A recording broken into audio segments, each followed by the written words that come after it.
Hi everyone, ಮತ್ತೊಮ್ಮೆ ಕ್ರೇಯಾನ್ ಸ್ಟಾರೋಗೆ ಸ್ವಾಗತ. ಇವತ್ತಿನ ರೀಡಿಂಗ್ನಲ್ಲಿ ನಿಮ್ಗೆ ಅವ್ರು ಏನು ಹೇಳಬೇಕು ಅಂದ್ಕೊಂಡಿದ್ದಾರೆ ಹಾಗೆ ಕೇಳೋಣ.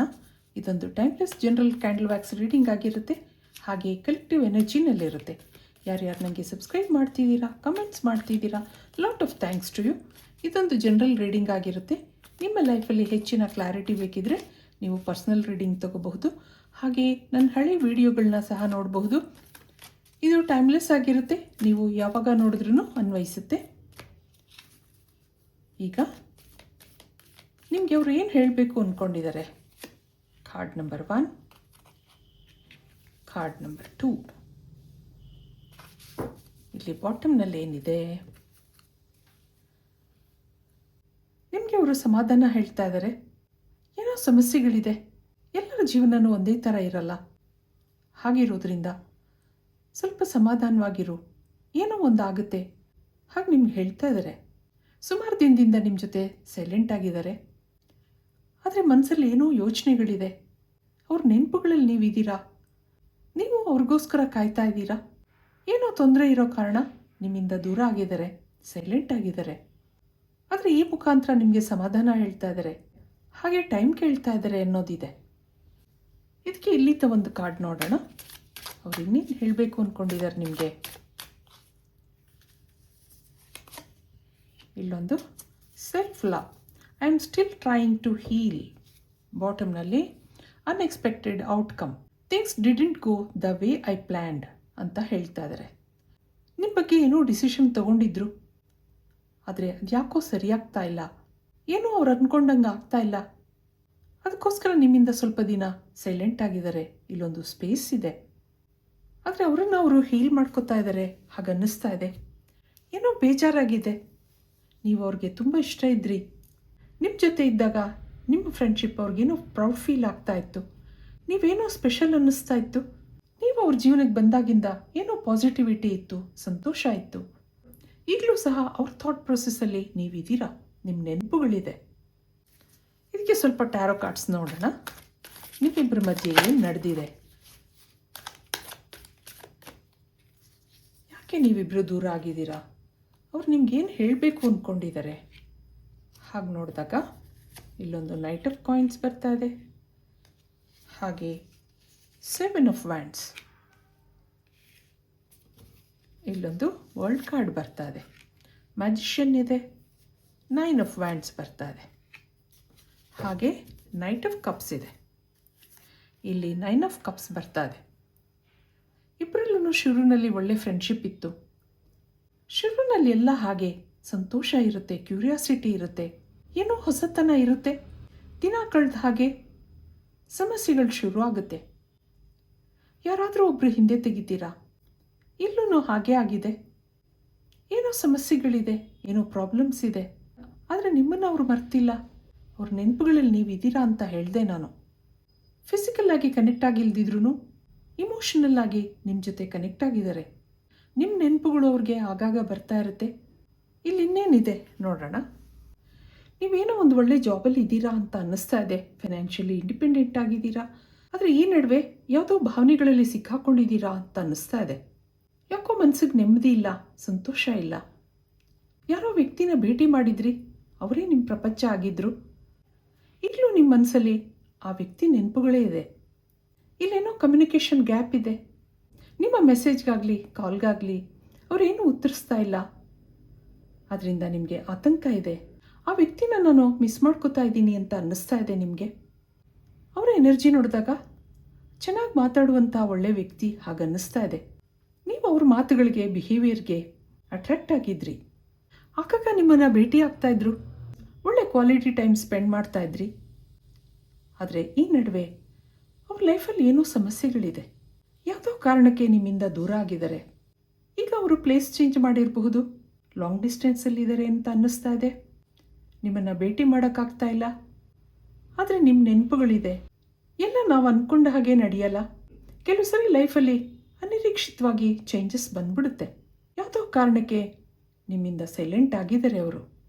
ಇದಕ್ಕೆ ಕ್ಯಾಂಡಲ್ ವ್ಯಾಕ್ಸ್ ರೀಡಿಂಗಿಂದ ಏನು ಬರುತ್ತೆ, ಅವ್ರು ನಿಮ್ಗೇನು ಹೇಳಬೇಕು ಅಂದ್ಕೊಂಡಿದ್ದಾರೆ ಕೇಳೋಣ. ಒಂದು ನಿಮಿಷ ನೀವು ನಂಬಿದ್ದ ದೇವ್ರನ್ನ ನೆನೆಸ್ಕೊಳ್ಳಿ. ಹಾಗೆ ನಿಮ್ಮ ಮನಸ್ಸಲ್ಲಿರೋ ವ್ಯಕ್ತಿನೂ ನೆನೆಸ್ಕೊಳ್ಳಿ. ಡಿವೈನ್ ಎನರ್ಜಿನಲ್ಲಿ ಕನೆಕ್ಟ್ ಆಗೋಕ್ಕೆ ಪ್ರಯತ್ನ ಮಾಡಿ. Spirit guides, angels, universe help ಮಾಡಿ. ಯಾರೋ ವ್ಯಕ್ತಿನ ಇಷ್ಟಪಟ್ಟಿದ್ದೀರಾ, ಅವರನ್ನು ಮರೆಯೋಕ್ಕಾಗ್ತಾ ಇಲ್ಲ. ಮನಸ್ಸಲ್ಲಿ ಯಾವಾಗಲೂ ಆ ನೆನಪುಗಳು ಬರ್ತಾ ಇರುತ್ತೆ. ಇಲ್ಲಿ ತುಂಬ ಕನಸುಗಳು, ಇಲ್ಯೂಷನ್ಸ್ ಇದೆ. ಇಲ್ಲಿ ಕನಸು ಕಾಣಿದ್ರಷ್ಟೇ ಸಾಲದು, ಭಾವನೆಗಳೆಲ್ಲ ಒಳಗೇ ಇದೆ. ಆ ಫೀಲಿಂಗ್ಸ್ಗೆ ಏನು ಭಾಷೆ ಇಲ್ಲ, ಯಾರ ಹತ್ರ ಹೇಳ್ಕೋಬೇಕು ಅಂತ ಅನ್ನಿಸ್ತಾ ಇಲ್ಲ. ಇಷ್ಟು ದಿನ ಕಾದರೂ ಆ ಕಡೆಯಿಂದ ಏನೂ ರೆಸ್ಪಾನ್ಸ್ ಇಲ್ಲ. ನಾನೇ ಏನಾದರೂ ಮಾಡಬೇಕು, ಕಮ್ಯುನಿಕೇಷನ್ ಈಸ್ ದಿ ಕೀ ಹಾಗನ್ನಿಸ್ತಾ ಇದೆ ನಿಮಗೆ. ಮನಸ್ಸಲ್ಲಿ ಯಾಕೋ ಹಿಂಜರಿಕೆ ಕಾಣ್ತಾ ಇದೆ. ಸ್ವಲ್ಪ ತಾಳು, ಅರ್ಜೆಂಟ್ ಮಾಡಬೇಡ ಅಂತ ಮನಸ್ಸು ಹೇಳ್ತಾ ಇದೆ. ಸ್ವಲ್ಪ ದಿನ ಈ ಆಂಗ್ಸೈಟಿಯಿಂದ ದೂರ ಇರಬೇಕು, ಟೆನ್ಷನ್ ಕಡಿಮೆ ಮಾಡ್ಕೋಬೇಕು, ಎಲ್ಲ ಸರಿಯಾಗುತ್ತೆ ಅನ್ನಿಸ್ತಾ ಇದೆ ನಿಮಗೆ. ಆ ವ್ಯಕ್ತಿಗೆ ನಿಮ್ಮ ಮೇಲೆ ಇಷ್ಟ ಇದೆ ಅಂತ ಗೊತ್ತಿದೆ, ಆದರೂ ಮನಸ್ಸಲ್ಲಿ ಟೆನ್ಷನ್ ಆಗ್ತಾ ಇದೆ. ಒಂದೊಂದು ಸರಿ ನೆಗೆಟಿವ್ ಥಾಟ್ಸ್ ಬಂದರೆ ತಕ್ಷಣ ಇಲ್ಲ ಅಂತ ಸಮಾಧಾನ ಮಾಡ್ಕೋತೀರಾ. ಅವ್ರ ಮೇಲೆ ಒಂಥರ ಸ್ಪೆಷಲ್ ಫೀಲ್ ಅನಿಸುತ್ತೆ. ಭಾವನೆಗಳನ್ನ ಕಂಟ್ರೋಲ್ ಮಾಡ್ಕೊಳ್ಳೋಕ್ಕೆ ಕಷ್ಟ ಅನ್ನಿಸ್ತಾ ಇದೆ. ಡೈರೆಕ್ಟಾಗಿ ಹೋಗಿ ಮೀಟ್ ಮಾಡಬೇಕು ಹಾಗನ್ನಿಸುತ್ತೆ, ಆದರೆ ಮನಸ್ಸು ತಡೀತಾ ಇದೆ. ಏನಾದರೂ ಮನಸ್ಸಿಗೆ ನೋವಾಗೋ ಥರ ನಡೆದ್ರೆ ಮನಸ್ಸು ತಡ್ಕೊಳ್ಳೋಕ್ಕೆ ರೆಡಿ ಇಲ್ಲ. ಪಾಸಿಟಿವ್ ಆಗಿದ್ದೀರಾ, ಹೀಗೆ ಕಲ್ಪನಾ ಲೋಕದಲ್ಲಿ ಇರಬೇಕು ಅನ್ನಿಸ್ತಾ ಇದೆ ನಿಮಗೆ. ಈಗ ಅವರ ಭಾವನೆಗಳನ್ನ ನೋಡೋಣ. ಇವರಲ್ಲಿ ಸೆಲ್ಫ್ ರೆಸ್ಪೆಕ್ಟ್ ಆ್ಯಟಿಟ್ಯೂಡ್ ಇದೆ. ಗ್ರೇಸ್ಫುಲ್ ವ್ಯಕ್ತಿತ್ವ ನೀವೇ ಅಲ್ಲ. ಹೆಚ್ಚು ಮಂದಿ ಈ ವ್ಯಕ್ತಿ ಪರ್ಸನಾಲಿಟಿಗೆ ಅಟ್ರ್ಯಾಕ್ಟ್ ಆಗಿದ್ದಾರೆ. ನಿಮ್ಮ ಎನರ್ಜಿ ಅವ್ರಿಗೆ ರೀಚ್ ಆಗ್ತಾ ಇದೆ. ಸೈಲೆಂಟಾಗಿ ನಿಮ್ಮನ್ನು ಗಮನಿಸ್ತಾ ಇದ್ದಾರೆ. ಏನೂ ಎಕ್ಸ್ಪ್ರೆಸ್ ಮಾಡ್ಕೊಂಡಿಲ್ಲ, ನಿಮ್ಮ ಬಗ್ಗೆ ಏನೂ ಕಾನ್ಫಿಡೆನ್ಸ್ ಇದೆ. ಇಲ್ಲಿ ಇಬ್ರಿಗೂ ಏನೂ ಅಂಥ ಮಾತುಕತೆ ನಡೆದಿಲ್ದಿದ್ರೂ ಟೆಲಿಪತಿಕಲಿ ಕನೆಕ್ಟ್ ಆಗಿದ್ದೀರಾ ಅನ್ನಿಸ್ತಾ ಇದೆ. ಕೆಲವರು ಇಲ್ಲಿ ಮುಂದೆ ಭೇಟಿಯಾಗಲೂಬಹುದು. ನಿಮ್ಮ ಬಗ್ಗೆ ಏನೇನೋ ಇಮ್ಯಾಜಿನೇಷನ್ ಇದೆ. ಮುಂದೆ ಅವ್ರ ಫೀಲಿಂಗ್ಸ್ನ ನಿಮ್ಗೆ ಹೇಳ್ಕೋಬೋದು ಅನ್ನಿಸ್ತಾ ಇದೆ. ಇಲ್ಲಿ ಮ್ಯಾಜಿಕಲ್ ಎನರ್ಜಿ ಇದೆ. ಫ್ಯೂಚರ್ ಎನರ್ಜಿನಲ್ಲಿ ಹ್ಯಾಪಿನೆಸ್ ಇದೆ. ಹಾಗೆ ಇಲ್ಲೊಂದು ಪಝಲ್ಡ್ ಎನರ್ಜಿ ಇದೆ, ಕ್ವೆಶ್ಚನ್ ಮಾರ್ಕ್ ಇದೆ. ಅವ್ರ ಮನಸ್ಸಲ್ಲಿ ಏನೋ ಡಿಸಿಷನ್ ತೊಗೊಂಡಾಗಿದೆ. ನಾನು ಇದಕ್ಕೆ ಜಸ್ಟಿಸ್ ಕೊಡ್ತೀನಾ, ಇದೆಲ್ಲ ಮುಂದೆ ಚೆನ್ನಾಗಿ ನಡೆಯುತ್ತಾ, ಏನಾದರೂ ಆಗಲಿ, ಮುಂದೆ ಏನಾಗುತ್ತೋ ಅದಕ್ಕೆ ಮೆಂಟಲಿ ಪ್ರಿಪೇರ್ ಆಗಿರಬೇಕು ಅನ್ನೋ ಎಂತೂಸಿಯಾಸಮ್ ಕಾಣ್ತಾ ಇದೆ. ನಿಮ್ಮ ನೆನಪುಗಳಿಂದ ಏನೋ ಎನರ್ಜಿ ಬಂದ ಹಾಗನ್ನಿಸ್ತಾ ಇದೆ. ಒಳಗೆ ಇನ್ಸೆಕ್ಯೂರಿಟಿ ಇದ್ರೂ ನಿಮ್ಮನ್ನು ಬಿಟ್ಕೊಡೋಕ್ಕಿಷ್ಟ ಇಲ್ಲ. ಕಾನ್ಫಿಡೆಂಟ್ ಆಗಿದ್ರೂ ನರ್ವಸ್ನೆಸ್ ಕಾಣ್ತಾ ಇದೆ. ಇಲ್ಲಿ ಮೇಷರಾಶಿ, ವೃಶ್ಚಿಕ ರಾಶಿ, ಕುಂಭರಾಶಿ, ಧನುರಾಶಿ ಹಾಗೆ ಮೀನ ರಾಶಿಗಳು ಬರ್ತಾ ಇದೆ. ಸ್ಲೋ ಮೂಮೆಂಟ್ಸ್ ಇದೆ, ಬ್ಲಾಕೇಜಸ್ ಇದೆ. ಯಾವುದೋ ಕೆಲಸಗಳು ಬೇಗ ಆಗ್ತಾ ಇಲ್ಲ. ಇಲ್ಲಿ ಕೆಲವು ಲಿಮಿಟೇಷನ್ಸ್ ಇರುತ್ತೆ. ಫಿಸಿಕಲ್ ಲೆವೆಲ್ನಲ್ಲಿ ಕನೆಕ್ಟ್ ಆಗಿಲ್ದಿದ್ರೂ ಇಮೋಷ್ನಲ್ಲಿ ಕನೆಕ್ಟ್ ಆಗಿದ್ದೀರಾ. ಅವ್ರ ಮನಸ್ಸಲ್ಲಿ ಏನೋ ಡಿಸಿಷನ್ ತೊಗೊಂಡಾಗಿದೆ. ನನಗೋಸ್ಕರ ಸ್ವಲ್ಪ ಟೈಮ್ ಕೊಡು, ಮುಂದೆ ಎಲ್ಲ ಸರಿಯಾಗುತ್ತೆ, ಪಾಸಿಟಿವ್ ಆಗಿ ಯೋಚನೆ ಮಾಡು, ಆಲ್ರೆಡಿ ನಾನು ಆಗಲೇ ಡಿಸಿಷನ್ ತೊಗೊಂಡಾಗಿದೆ. ಹಾಗೆ ಅವ್ರ ಮನಸ್ಸಲ್ಲಿ ಭಾವನೆಗಳು ಬರ್ತಾ ಇದೆ. ನಿಮ್ಮನ್ನು ಭೇಟಿ ಮಾಡೋ ಉದ್ದೇಶ ಇದೆ. ಇದಕ್ಕೆ ಮುಂದೆ ಏಂಜಲ್ಸ್ ಏನು ಹೇಳ್ತಾರೆ ಕೇಳೋಣ. ಕೆಲವು ಮೆಸೇಜ್ಗಳು ನೋಡೋಣ.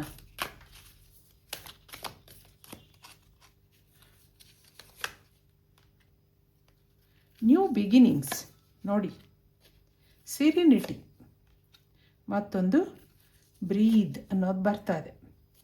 ಟ್ರಸ್ಟ್, ಮತ್ತೊಂದು ಸಪೋರ್ಟ್, ಬಾಟಮ್ನಲ್ಲಿ ಹೋಪ್. ನನ್ನ ಮೇಲೆ ನಂಬಿಕೆ ಇಡು ಅಂತ ಹೇಳ್ತಾ ಇದ್ದಾರೆ. ಯಾವುದೋ ಡಿಫಿಕಲ್ಟ್ ಸಿಚುವೇಷನಲ್ಲಿ ಸಿಕ್ಕಾಕ್ಕೊಂಡಿದ್ದಾರೆ. ಇಲ್ಲೊಂದು ಸ್ಟ್ರಗ್ಲಿಂಗ್ ಎನರ್ಜಿ ಇದೆ. ಇದೆಲ್ಲ ಸರಿಯಾದ ಮೇಲೆ ನಾನು ನಿನ್ನನ್ನು ಭೇಟಿ ಮಾಡ್ತೀನಿ, ನನ್ನ ಮೇಲೆ ನಂಬಿಕೆ ಇಡು ಅಂತ ಹೇಳ್ತಾ ಇದ್ದಾರೆ. ಏಂಜಲ್ಸಿಂದ ನಿಮ್ಗೇನು ಮೆಸೇಜ್ ಇದೆ ಅಂದಾಗ ಇಲ್ಲೊಂದು ನ್ಯೂ ಬಿಗಿನಿಂಗ್ಸ್ ಬರ್ತಾ ಇದೆ. ಆ ಏಂಜಲ್ಸ್ ಸಪೋರ್ಟ್ ಇದೆ ನಿಮಗೆ. ಮುಂದೆ ನಿಮ್ಮ ಜೀವನದಲ್ಲಿ ನೆಮ್ಮದಿ, ಶಾಂತಿ ಇದೆ ಅನ್ನೋದು ಬರ್ತಾ ಇದೆ. ಆದ್ದರಿಂದ ನಿರಾಳವಾಗಿ ಉಸಿರಾಡಿ, ಆ ದೇವರಲ್ಲಿ ನಂಬಿಕೆ ಇಡಿ, ಸ್ವಲ್ಪ ದಿನ ಟೈಮ್ ಕೊಡು, ನನ್ನ ಮೇಲೆ ನಂಬಿಕೆ ಇಡು ಅಂತ ಹೇಳ್ತಾ ಇದ್ದಾರೆ. ಇದು ಇವತ್ತಿನ ರೀಡಿಂಗ್ ಆಗಿರುತ್ತೆ. ಮತ್ತೆ ಇಂಥದೇ ರೀಡಿಂಗ್ ಕೇಳಬೇಕು ಅನಿಸಿದ್ರೆ ನನ್ನ ವೀಡಿಯೋಸ್ನ ಲೈಕ್ ಮಾಡಿ, ಶೇರ್ ಮಾಡಿ, ಸಬ್ಸ್ಕ್ರೈಬ್ ಮಾಡಿ. Thank you for watching. Be happy always.